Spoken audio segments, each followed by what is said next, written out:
Everyone, welcome to my channel. तो आज की इस वीडियो में हम बताएंगे कि किस तरह से कॉलर वाले ब्लाउज की कटिंग करते हैं। ठीक है, तो आप हमारी वीडियो को एंड तक जरूर देखिए, इससे आपको अच्छे से समझ में आ जाएगा कि हमने किस तरह से ब्लाउज की कटिंग करी है। तो यहाँ पर हमने पेपर लिया है, इसी पर हम कटिंग करके आप लोगों को बताएंगे। इससे क्या होगा कि आप पहले पेपर पर कटिंग करें और उसके बाद में ही ब्लाउज को इसको रख के कटिंग कर सकती हैं। ठीक है, इससे हमारा कपड़ा है वो खराब भी नहीं होगा।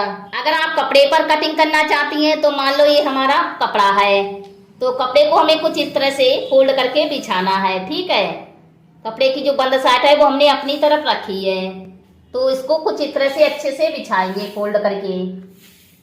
फिर हमें क्या करना है, लंबाई नापनी है। तो लंबाई हम यहाँ पर रखेंगे 13 इंच और 2 इंच का यहाँ पर मार्जिन लेंगे। ठीक है, 2 इंच का यहाँ पर हमें आगे वाले पल्ले में मार्जिन लेना होता है।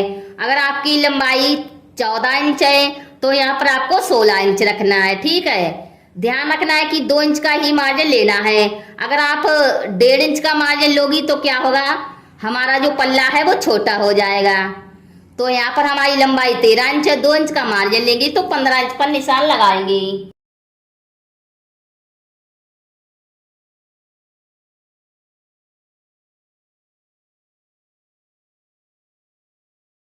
फिर हमें यहाँ पर एक बात का और ध्यान रखना है कि आधा इंच पर निशान लगाना है यहाँ पर हुक और आई की पट्टी के लिए। ठीक है, अगर आप बटन लगाना चाहती हैं फिर भी यहाँ पर आपको आधा इंच का मार्जिन लेना है। फिर हम यहाँ पर क्या करेंगे, शोल्डर की चौड़ाई नापेंगे। तो ये ब्लाउज हम कॉलर वाला बनाएंगे। ठीक है, तो यहाँ पर हमें शोल्डर रखने हैं 14 इंच, तो 14 को आधा करेंगे तो यहाँ पर हमें 7 इंच पर निशान लगाना है।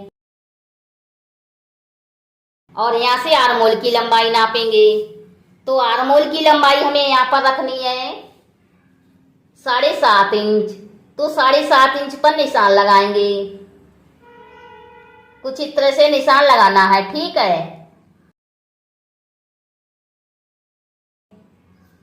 और इस तरह से आर्मोल की गोलाई करेंगे। फिर हम यहाँ पर क्या करेंगे, सीने की चौड़ाई नापेंगे। तो सीने की चौड़ाई हमारी है 36 इंच, तो 36 के चौथाई भाग हुए 9 इंच, तो 9 इंच पर हमें निशान लगाना है। ठीक है, जितनी भी आपकी सीने की चौड़ाई हो उससे आपको चौथाई भाग करके निशान लगाना है। ठीक है, तो यहाँ पर हम क्या करेंगे, 9 इंच पर निशान लगाएंगे। इस तरह से निशान लगाना है और यहाँ पर हमें 2 इंच का मार्जिन लेना है। ठीक है, यहाँ पर थोड़ा सा कम है। ठीक है, क्योंकि ये हम कपड़े पर अगर कटिंग करते तो 2 इंच का मार्जिन लेते। फिर हम यहाँ पर क्या करेंगे, कमर नापेंगे। तो कमर हमारी 28 इंच है, 28 के चौथाई भाग हुए 7 इंच, जिसमें हमें 1 इंच प्लेट के लिए मार्जिन लेना होता है। तो यहाँ पर हम क्या करेंगे, 8 इंच पर निशान लगाएंगे। कमर की चौड़ाई भी हमें चौथाई भाग लेकर निशान लगाना है। ठीक है, तो जो हमारा आधा इंच का मार्जिन है वहां से छोड़ के हम यहाँ पर निशान लगाएंगे और यहाँ पर हमें 2 इंच का मार्जिन लेना है। फिर इस तरह से दोनों निशान को मिला देंगे कुछ इस तरह से। ठीक है, यहाँ पर हमें 2 इंच का ही मार्जिन लेना है। ठीक है, तो यहाँ पर हमने निशान लगा दिया है। अब हम यहाँ पर क्या करेंगे, गले का निशान लगाएंगे। तो गले की चौड़ाई हम यहाँ पर रखेंगे 3 इंच और लंबाई हम यहाँ पर रखेंगे 6 इंच। तो इस तरह से सीधी लाइन खींचेंगे और यहाँ पर हमें गले की कुछ इस तरह से गोलाई कर देना है। अब हम यहाँ पर क्या करेंगे, आधा इंच पर इस तरह से तिरछे में शोल्डर को डाउन करेंगे, कुछ इस तरह से कर देना है। ठीक है, तो यहाँ पर हमारे निशान लग चुके हैं। अब हम यहाँ पर प्लेट का भी निशान लगा लेते हैं। पहले हम यहाँ पर दोनों निशान को मिला देंगे और यहाँ पर हम क्या करेंगे, जो आधा इंच का मार्जिन है वहां से छोड़ के हम प्लेट की चौड़ाई 3.5 इंच रखेंगे और यहाँ पर हम टक्स पॉइंट 10.5 इंच पर निशान लगा देंगे। तो इस तरह से हमें सीधी लाइन खींचनी है। ये वाली प्लेट हमारी 1 इंच चौड़ी रहेगी। ठीक है, अब हम यहाँ पर दूसरा प्लेट का निशान लगाएंगे। तो लंबाई हमें रखनी है 4.5 इंच और 2.5 इंच का हमें यहाँ पर गैप लेंगे। तो इस तरह से हमें तिरछे में लाइन खींचनी है। ये वाली प्लेट हमारी आधा इंच चौड़ी रहेगी। अब हम यहाँ पर तीसरा प्लेट का निशान लगाएंगे। तो लंबाई 3.5 इंच रखेंगे, 2.5 इंच का गैप लेंगे यहाँ पर और इस तरह से तिरछे में लाइन खींचेंगे।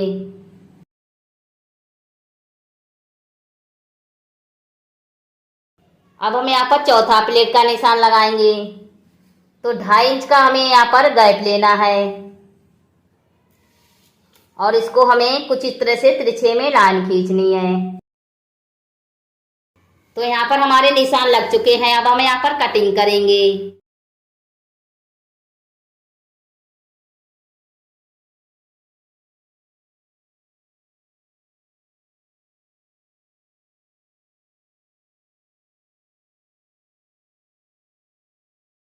यहाँ पर हमारी जो बंद साइड है तो उसकी हम बाद में कटिंग करेंगे, ठीक है। इस तरह से हमें कट लगा देना है।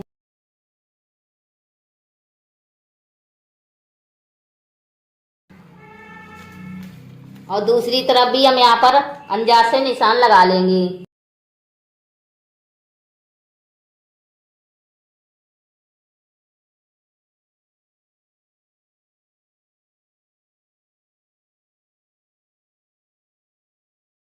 तो इस तरह से हमें आगे वाले पल्ले की कटिंग करनी होती है, ठीक है। ये हमारा हाफ कॉलर का ब्लाउज बनेगा। फिर हम यहाँ पर पीछे वाले पल्ले की कटिंग करेंगे। तो मान लो ये हमारा कपड़ा है, कपड़े की जो बंद साइड है वो हमें अपनी तरफ रखनी है, ठीक है। इस तरह से रखेंगे और यहाँ पर हम आगे वाले पल्ले को रखेंगे। जो हमारा आधा इंच का मार्जिन है तो उसको हम यहाँ पर बाहर की तरफ रखेंगे कुछ इस तरह से, ठीक है। क्योंकि ये हमने काज और बटन पट्टी के लिए ज्यादा लिया है। पीछे की तरफ हमारी काज और बटन पट्टी नहीं बनेगी। तो यहाँ पर हम कैंची रख लेते हैं और यहाँ पर हम साइड से सेम निशान लगाएंगे।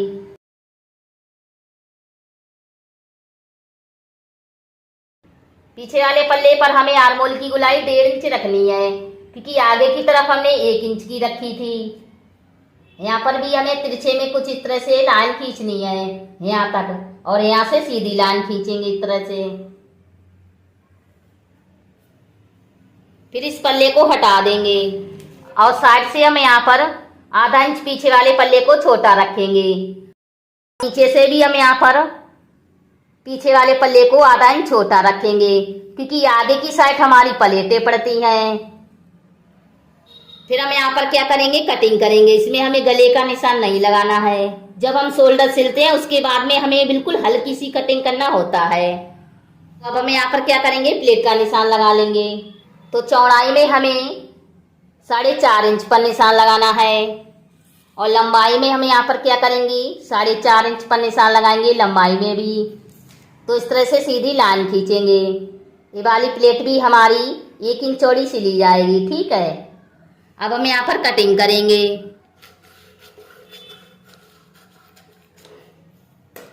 तो यहाँ पर हमने कटिंग कर लिया है, देखिए आप लोग देख सकते हैं। यहाँ पर बाजू की कटिंग करेंगे। तो मान लो ये हमारा कपड़ा है तो इसको कुछ इस तरह से फोल्ड कर देना है, ठीक है। और लंबाई हमारी है 4 इंच, 1 इंच का मार्जिन लेंगे तो 5 इंच पर निशान लगाएंगे। अगर आप लंबाई 5 इंच रखना चाहती हैं तो यहाँ पर आपको 6 इंच लेना है, ठीक है। और अगर आप नीचे से फोल्ड करना चाहती हैं तो आपको 1.5 इंच का अलग से मार्जिन लेना होता है। तो हम यहाँ पर ऐसे ही इसको फोल्ड करके मतलब सिलेंगे। तो लंबाई 4 इंच है, 1 इंच का मार्जिन लेंगे तो 5 इंच पर हमें निशान लगाना है। और यहाँ पर बाजू की मोरी हमें 6 इंच रखनी है तो 6 इंच पर निशान लगाएंगे। और यहाँ पर हमें 2.5 इंच पर निशान लगाना है और इस तरह से बाजू की गुलाई करेंगे। फिर हम यहाँ पर बाजू की चौड़ाई नापेंगे। तो बाजू की चौड़ाई हमें 7.5 इंच रखनी है तो 7.5 इंच पर निशान लगाएंगे। और यहाँ पर हमें 1.5 या 2 इंच का मार्जिन लेना है तो यहाँ पर भी निशान लगा देंगे। तो हमने निशान लगा दिया है, अब हम यहाँ पर कटिंग करेंगे।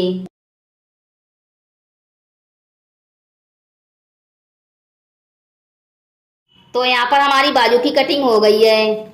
यहाँ पर हम क्या करेंगे, हल्की सी गहराई देंगे। ये वाला हिस्सा हमारा आगे की साइड रहेगा, तो यहाँ पर कट लगा देंगे। इससे हमें ध्यान रहेगा कि ये हमारा आगे की तरफ है।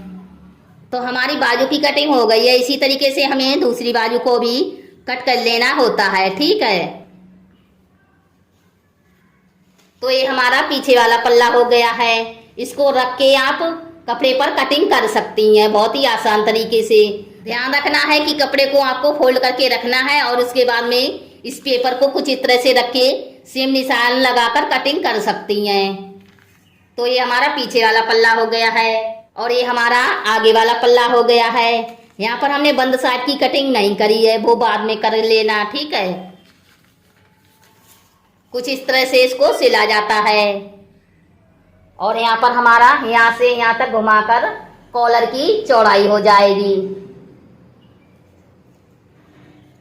तो इसको भी आप कपड़े पर रखकर कटिंग कर सकती हैं, ठीक है। कपड़े की जो ओपन साइड है इसको अपनी तरफ रख के इसको कटिंग कर सकती हैं। तो इस तरह से हमने बहुत ही आसान तरीके से आपको पेपर पर हाफ कॉलर ब्लाउज की कटिंग करना सिखाया है। तो उम्मीद करती हूँ कि ये वीडियो आपको जरूर पसंद आई होगी। पसंद आई है तो लाइक शेयर सब्सक्राइब करना ना भूलें और बेल आइकन को भी दबा दें, जिससे जो हमारी आने वाली वीडियो है वो आप लोगों को सबसे पहले मिल जाएगी। तो मैं मिलती हूँ अपनी अगली वीडियो में, तब तक के लिए बाय बाय। आखिर तक वीडियो देखने के लिए थैंक यू।